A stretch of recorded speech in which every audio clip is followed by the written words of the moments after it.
கிறிஸ்துவுக்குள் அன்பானவர்களே, நமக்கு சகாயராய் இருக்கிற இயேசு கிறிஸ்துவின் நாமத்தில் உங்கள் அனைவருக்கும் என்னுடைய அன்பின் நல் வாழ்த்துக்களை தெரிவித்துக் கொள்கின்றேன்.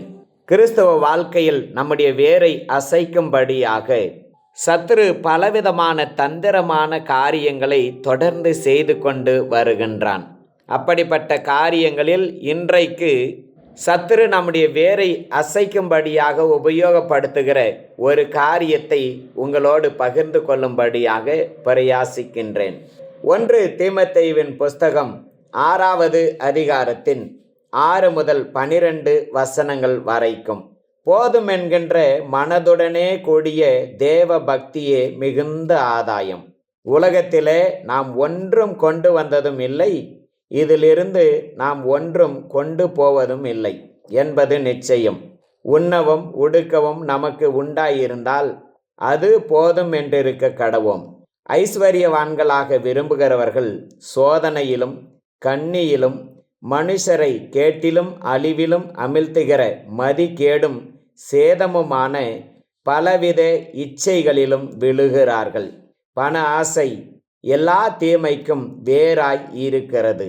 சிலர் அதை இச்சித்து விசுவாசத்தை விட்டு வழுவி அநேக வேதனைகளாலே தங்களை உருவ குத்தி கொண்டிருக்கிறார்கள்.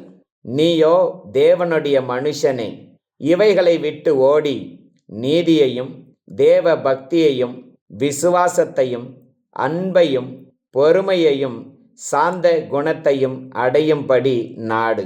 விசுவாசத்தின் நல்ல போராட்டத்தை போராடு. நித்திய ஜீவனை பற்றிக்கொள், அதற்காகவே நீ அழைக்கப்பட்டாய். இயேசு கிறிஸ்து தம்முடைய இரத்தத்தினால நம்மை கழுவி இருக்கிறார்.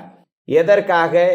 நித்திய ஜீவனை நாம் பெற்றுக்கொள்ளும்படியாக.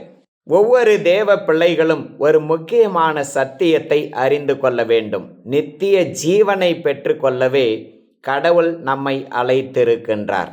இந்த உலகத்தில் நம்முடைய ஜெபத்தை கேட்டு அவர் உதவி செய்கிறார். நமக்கு ஆசீர்வாதங்களை கொடுக்கிறார், பொன் பொருள்களை கொடுக்கிறார். ஆனால் அவைகள் எல்லாவற்றுக்கும் மேலாக கடவுள் நம்மை நித்திய ஜீவனை பெற்றுக்கொள்ளும்படியாக அழைத்திருக்கின்றார். இந்த நித்திய ஜீவனை பெற்றுக்கொள்ளும்படியாக அழைக்கப்பட்ட பிள்ளைகளுக்கு கடவுள் கொடுக்கிறதான ஒரு பெயர் தேவனுடைய மனுஷன். பாருங்க, தேவனுடைய மனுஷன் என்பது சாதாரணமான ஒரு பெயர் அல்ல. இதனுடைய ஆழமான அர்த்தத்தை நாம் புரிந்து கொள்ள வேண்டும். தேவனே நம்மை பார்த்து தேவனுடைய மனுஷன் என்று சொல்லுகிறார்.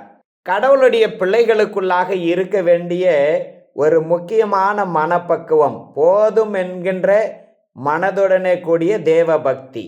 நம்மிடத்தில் என்ன பொருள் இருக்கிறதோ, எவ்வளவு பணம் இருக்கிறதோ, எவ்வளவு வசதி இருக்கிறதோ, அதில் நாம் திருப்தி உள்ளவர்களாக இருக்க நம்மை பழக்கப்படுத்தி கொள்ள வேண்டும். போதும் என்று சொல்லுகிற மனம்தான் பக்குவப்பட்ட ஒரு மனம்.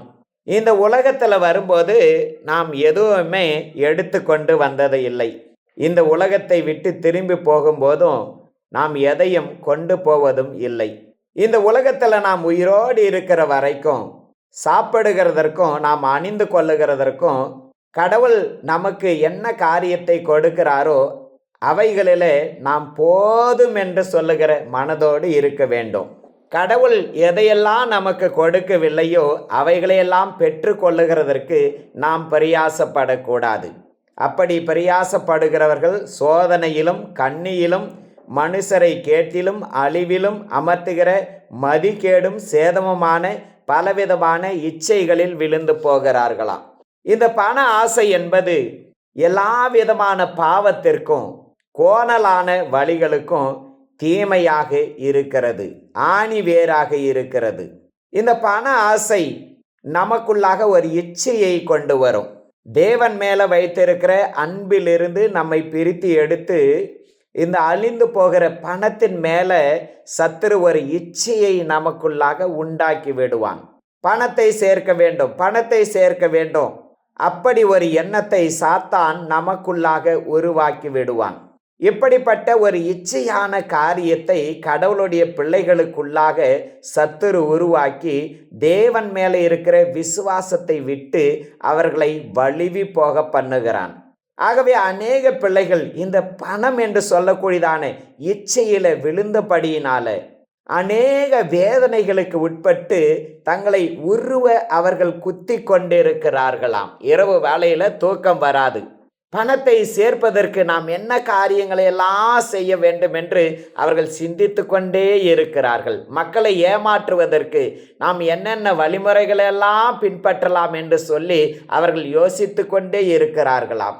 இதைத்தான் வேதம் அநேக வேதனை என்று சொல்லுகிறது. இப்படிப்பட்ட வேதனைகளினால அவர்கள் தங்களை குத்தி கொண்டு இருக்கிறார்கள்.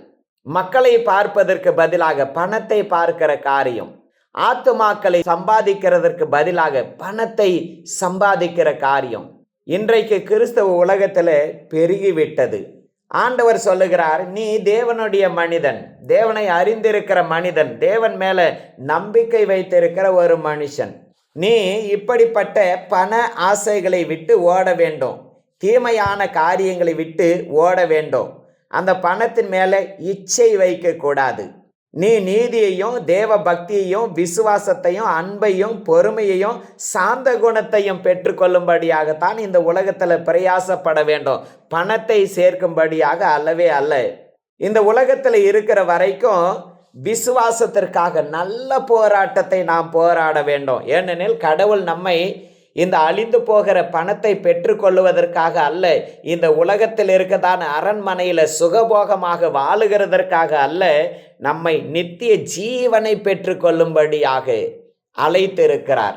இப்படிப்பட்ட மேன்மையான அழைப்பை குறித்த அறிவு கடவுளுடைய பிள்ளைகளுக்குள்ளாக இல்லாதபடியினால பணம் என்று சொல்லக்கூடியதான மோசம் போக்குகிற அந்த சத்துருவின் பின்னாலே அவர்கள் ஓடிக்கொண்டு இருக்கிறார்கள். அலெக்சாண்டர் என்று சொல்லக்கூடியதான ஒரு மனிதனை குறித்து நாம் வரலாற்றில் வாசித்திருக்கிறோம். தன்னுடைய 33வது வயதுக்குள்ளாகவே உலகத்தின் பெரும்பாலான இடங்களை அவன் கைப்பற்றி விட்டான், பெரும் வெற்றி கண்டான். ஆகையினால தான் அவனுடைய பெயரே மகா அலெக்சாண்டர். உலகத்தையே தன்னுடைய கையுக்குள்ளாக கொண்டு வந்தவன். அவ்வளவு சின்ன வயசுலேயே 20 வயதில் அரியணையில் அமர்ந்தவன். கிட்டத்தட்ட ஒரு 13 வருஷங்களுக்குள்ளாகவே பெரிய வெற்றிகளை ஈட்டினவன். அவனிடத்துல பெரிய போர்படை இருந்தது, ஆயுதங்கள் இருந்தது, பொன் இருந்தது, பொருள் இருந்தது. அவன் வெற்றி பெற்ற இடத்துல எல்லாம் அநேக பொருட்களை கொள்ளையாக எடுத்துக்கொண்டு போனான். திரளான படை இருக்கிறது, ஆயுதங்கள் இருக்கிறது, பொன் பொருள் இருக்கிறது, வசதிகள் இருக்கிறது, எல்லாமே இருக்கிறது. கிரேக்க தத்துவம் தான் உலகத்தில் பெரிய தத்துவம் என்று நினைத்தான். கிரேக்க மருத்துவம் தான் உலகத்தில் பெரிய மருத்துவம் என்று நினைத்தான். கிரேக்க சாம்ராஜ்யம் தான் இந்த உலகத்தில் பெரிய சாம்ராஜ்யம் என்று அவன் நினைத்தான். ஒரு நாள் ஒரு வியாதி அவனுக்கு வந்தது. சிறந்த மருத்துவர்களை கொண்டு அவனுக்கு சிகிச்சை கொடுத்தார்கள். அந்த சிகிச்சை பலனளிக்கவில்லை. கடைசியாக மரணம் எனக்கு வந்துவிட்டது என்பதை அவன் உறுதிப்படுத்தி கொண்டான். அப்படிப்பட்ட வேளையில் தன்னுடைய சேனாதிபதிகளை அழைத்து தன்னுடைய 3 இறுதி ஆசைகளை அவர்களோடு கூட பகிர்ந்து கொண்டான். அதை நிறைவேற்ற வேண்டும் என்று வேண்டிக் கொண்டான். முதலாவது காரியம் பாருங்க, நான் மரித்த பிறகு என்னுடைய சவப்பெட்டியை வேறு யாரும் எடுத்துக்கொண்டு போகக்கூடாது. தலை சிறந்த மருத்துவர்கள் தான் என்னுடைய அந்த சவப்பெட்டியை சுமந்து கொண்டு போக வேண்டும். இரண்டாவதாக, நான் அநேக பொன் பொருள்களை சேர்த்து வைத்திருக்கிறேன். அந்த பொன் காசுகள் பொருட்கள் எல்லாவற்றையும் என்னுடைய சவப்பெட்டியை கொண்டு போகிறதான பாதையில் விரித்து வைக்க வேண்டும். கீழே அவைகளை விரித்து வைக்க வேண்டும். அதன் மேலே மக்கள் நடந்து போக வேண்டும்.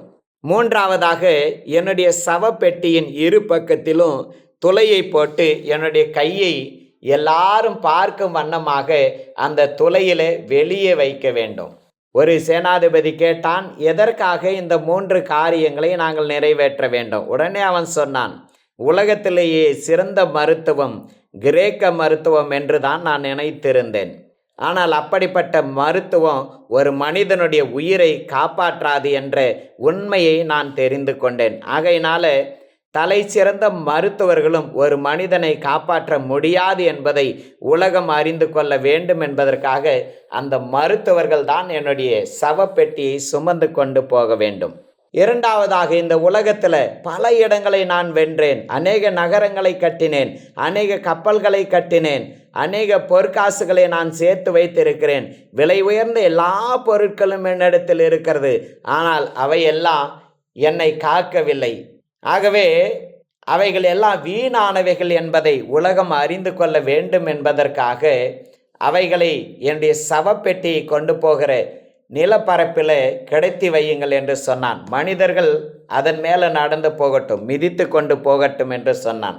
மூன்றாவதாக, இந்த மகா அலெக்சாண்டர் இந்த உலகத்தையே ஜெயித்தான். ஆனால் உலகத்தை விட்டு போகும்போது அவன் வெறுங்கையோடு தான் கடந்து போகிறான் என்ற மெய்யான சத்தியத்தை உலகம் அறிந்து கொள்ள வேண்டும். எதையுமே அவன் எடுத்துக்கொண்டு போகவில்லை என்பதை உலகம் அறிய வேண்டும். ஆகையினால இந்த 3 காரியங்களையும் நீங்கள் நிறைவேற்ற வேண்டும் என்று வேண்டிக் கொண்டான். பாருங்க, உலக பிரகாரமான ஒரு மனிதன் எவ்வளவு தெளிவுள்ளவனாக அவன் இருந்தான் என்பதை கவனித்து பாருங்கள். கடவுளுடைய பிள்ளைகள் பண ஆசையை வெறுக்க வேண்டும். எபிரேயருக்கு எழுதின நிருபம் 13வது அதிகாரத்தின் 5 மற்றும் 6வது வசனத்தை பாருங்கள். நீங்கள் பண ஆசை இல்லாதவர்களாய் நடந்து உங்களுக்கு இருக்கிறவைகள் போதுமென்று எண்ணுங்கள். நான் உன்னை விட்டு விலகுவதும் இல்லை, உன்னை கைவிடுவதும் இல்லை என்று அவர் சொல்லி இருக்கிறாரே. அதனால் நாம் தைரியம் கொண்டு, கர்த்தர் எனக்கு சகாயர், நான் பயப்படேன், மனுஷன் எனக்கு என்ன செய்வான் என்று சொல்லலாமே. பண ஆசை இல்லாதவர்களாக இந்த உலகத்தில் நாம் நடந்து கொள்ள வேண்டும். பொருள் ஆசை இல்லாதவர்களாக இந்த உலகத்தில் நாம் நடந்து கொள்ள வேண்டும். உலகம்தான் நித்தியத்தை குறித்த அறிவு இல்லாதபடினால பணம் பணம் பணம் என்று சொல்லக்கூடியதான அந்த பிணத்தின் பின்னே போய்கொண்டு இருக்கிறது. ஆனால் கடவுளுடைய பிள்ளைகள் நித்தியத்தை குறித்த அறிவு பெற்றவர்களாக இருக்கிறபடினால பண ஆசையை வெறுக்க வேண்டும். அது ஒன்றுமே கிடையாது, ஒரு நோட்டு தான், பேப்பர் தான்.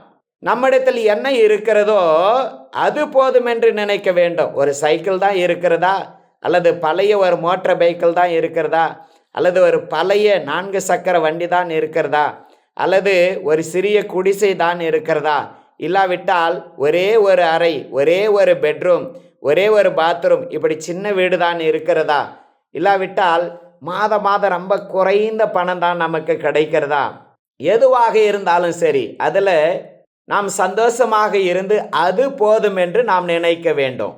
ஏனெனில் நமக்கு எல்லாவற்றையும் கொடுக்கிற கடவுள், நம்முடைய தேவைகளை சந்திக்கிற கடவுள், நமக்கு உதவி செய்கிற கடவுள் நம்மை விட்டு விலகுவதும் இல்லை, நம்மை கைவிடுவதும் இல்லை.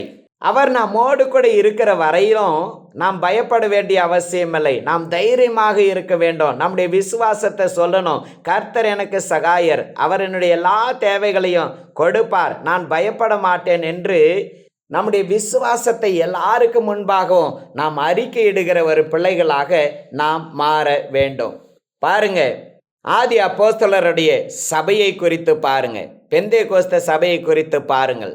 திரளான ஜனங்கள் ரட்சிக்கப்பட்டார்கள். எல்லாரும் தங்களுடைய விளை நிலங்களையும் வீடுகளையும் பொருட்களையும் எல்லா பொருட்களையும் விற்று அந்த பணத்தை பேதுருவின் இடத்துல கொடுக்கிறார்கள், அப்போஸ்தலர்கள் இடத்துல கொடுக்கிறார்கள். இதெல்லாம் விலை உயர்ந்தது, இதையெல்லாம் பத்திரமாக வைக்க வேண்டும் என்று சொல்லி உடனடியாக அவர்கள் எடுத்துக்கொண்டு போய் ஒரு ரகசியமான இடத்துல வைக்கவில்லை, அல்லது பேங்க்ல வைக்கவில்லை. அதை கொண்டு வந்த விசுவாசிகள் இடத்துல சொன்னாங்க, இதையெல்லாம் காலுக்கு கீழாக வைத்து விடுங்கள். பணம் என்பது நமக்கு நல்ல ஒரு வேலைக்காரன், ஆனால் மோசமான ஒரு முதலாளி. தலையில் அவனை சுமந்து கொண்டு போனால் நம்முடைய எல்லா காரியங்களும் கெட்டு போய்விடும். அந்த பணத்தை காலுக்கு கீழாகத்தான் வைக்க வேண்டும். தேவனைத்தான் நம்முடைய எல்லாவற்றுக்கும் மேலாக வைக்க வேண்டும். பணத்தை இந்த மண்ணில் தான் வைக்கணும், ஏனெனில் அது மண்ணில் உதவுகிற ஒரு பணம் தான். தேவனை நம்முடைய வாழ்க்கையில் உயர்த்தி வைக்க வேண்டும். என்னோடு கூட கடவுள் இருக்கிறார், நான் பயப்பட மாட்டேன் என்று அடிக்கடி நாம் சொல்லுகிற ஒரு பிள்ளைகளாக இருக்க வேண்டும். பாருங்க, பணத்துக்காக பல தவறான வழிகளை செய்கிறார்கள். பிறரை ஏமாற்றுகிறார்கள், எடையில ஏமாற்றம், கலப்படம் செய்கிற காரியங்கள், பொய் சொல்லுகிற காரியங்கள், வஞ்சிக்கிற காரியங்கள் எல்லாமே இந்த உலகத்தில் பெருகுகிறது. சாலமோன் நீதிமொழிகளின் புஸ்தகத்தில் 1வது அதிகாரத்தில் 19வது வசனத்தில் ஒரு சத்தியத்தை சொல்லுகிறார். பொருள் ஆசையுள்ள எல்லாருடைய வழியும் இதுவே, அது தன்னை உடையவர்களின் உயிரை வாங்கும். யாருக்குள்ளாக எல்லாம் பொருள் ஆசை இருக்கிறதோ அந்த பொருள் ஆசையே அவர்களுடைய உயிரை எடுத்து விடுமாம், உயிரை வாங்கி விடுவாம். பாருங்க எவ்வளவு பெரிய ஒரு சத்தியம். நாம் நினைத்திருப்போம் அது நமக்கு ஆதரவாக இருக்கும், அது நமக்கு சந்தோஷத்தை கொடுக்கும். அப்படி கிடையாது. கோணலான வழிகளிலே நாம் சம்பாதித்து பொருட்களை வைத்தால் அந்த பொருள் ஆசை நம்முடைய உயிரை குடித்து விடுமாம். எவ்வளவு பெரிய சத்தியம் என்பதை நாம் நன்றாக கவனித்து பார்க்க வேண்டும். அதை போலவே இன்னொரு வசனத்தையும் பாருங்க. நீதிமொழிகளின் புஸ்தகம் 10வது அதிகாரத்தின் 9வது வசனத்தில் இன்னொரு காரியத்தையும் சாலமோன் சொல்லுகிறார். உத்தமமாய் நடக்கிறவன் பத்திரமாய் நடக்கிறான், கோணலான வழிகளில் நடக்கிறவனும் கண்டுபிடிக்கப்படுவான். உத்தமமான வழி, நேர்மையான வழி, உண்மையான வழியில் நடக்கும்போது நமக்கு ஒரு பெரிய சந்தோஷம். ஆனால் கோணலான வழிகளில் போய் பணத்தை சேர்த்தா ஒரு நாளைக்கு கண்டுபிடிக்கப்படுவான், அவமானப்படுத்தப்படுவான், ஏமாற்றப்படுவான். பிலேயாம் தன்னை நீதிமானாக காட்டிக்கொள்ள முயற்சித்தான். ஆனால் அவனுக்குள்ளாக இருந்த பொருளாசை அவனை காட்டி கொடுத்து விட்டது. கேயாசி ஒரு தீர்க்கதரிசியோடு கூட இருந்தான். ஆனால் அவனுக்குள்ளாக இருந்த அந்த பொருளாசை அவனுடைய வாழ்க்கையில் ஒரு குஷ்டரோகத்தை கொண்டு வந்து அவனுடைய உயிரை குடித்தது. பாருங்க, கெட்ட வழியில் சம்பாதிக்கிற பணம், கெட்ட வழியில் சேர்த்து வைக்கப்படுகிறதான பணம் நம்முடைய உயிரை குடிக்கும். எப்படி பிலேயாமின் உயிரை குடித்ததோ, எப்படி கேயாசின் உயிரை அந்த பணம் குடித்ததோ, அதை போல இந்த பொருள் ஆசை நம்முடைய உயிரையே குடிக்குமாம். பரிதானத்தை வாங்குகிறவன் தன்னுடைய வீட்டை கலைக்கிறான், பொருளாசை உள்ளவன் தன்னுடைய வீட்டை கலைக்கிறான். பாருங்க, பொருளாசை, பொருள் சேர்க்கிற காரியங்களுக்காக தவறான பாதையை தெரிந்து கொள்ளுகிறவர்கள் தங்களுடைய வீட்டை கட்டுகிறதில்லை, தங்களுடைய வீட்டை தன்னுடைய கையினாலே கலைத்து போடுகிறார்களாம், உடைத்து போடுகிறார்களாம். கண்களை மூடி ஜெபிக்கலாம். வல்ல பிதாவே, நன்றி சொல்லுகிறோம். கர்த்தர் எனக்கு சகாயர் என்று எப்பொழுதும் விசுவாசத்தை அறிக்கையிட்டு நீர் எங்களுக்கு கொடுத்தவைகளில் திருப்தியாக இருக்க கடவுள் எங்களுக்கு கிருபை பாராட்டும். இயேசுவின் நாமத்தில் ஜெபிக்கிறோம் நல்ல பிதாவே. ஆமேன், ஆமேன், ஆமேன்.